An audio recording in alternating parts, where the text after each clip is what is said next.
Hey there, it's Bootzone here. This is a Zanussi top-loading washing machine. It's a Jet System Excel 1250 TJS model 1397W. Presumably that stands for top-loading jet system.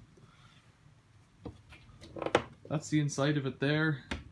Let's close that down and let's have a look at how to do the lint filter today. Down the bottom on the front there's this little door, and I've got it open, but it just push in at the bottom and it opens up just like that. Give it a twist. There might be water in here or there might not.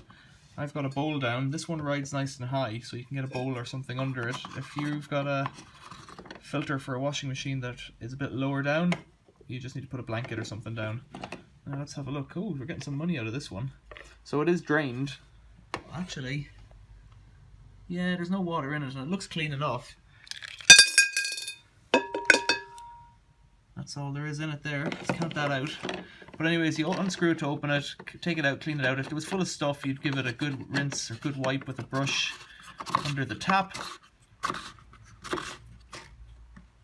And just tighten it up and close up the door. Sometimes if the machines won't pump out, doing that will fix it. What have we got here? I was told this was an old machine. These look like old English halfpennies. Yeah, it's a halfpenny. We've got 5 halfpence there and an old English sixpence. Now I don't know how old this machine is. I was told it was quite old, but so we get 8.5 pence. That is bizarre. They've been in there for quite some time. You can see the different staining on them and whatnot.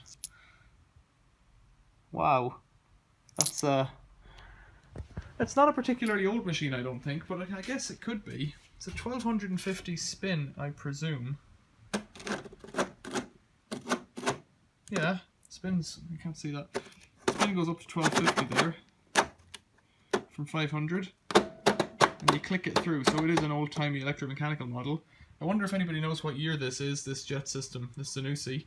Let me know. I think it had a badge on the back. I'll pull it out and let's see. Just having a look at the back there. There's some more information on it. Made in France, 4.5 kilo load. They're meant to be a portable machine, these top loaders, it seems to me. This one has the kick left to right thing to raise it up, so that's it lowered down now. And then to raise it up you have to pull that little lever out and it jacks the machine up onto casters, but it feels like the caster on the back is missing on this one. Nevertheless, that's how you clear the filter on this Zanussi washing machine. Thanks for watching, see you later.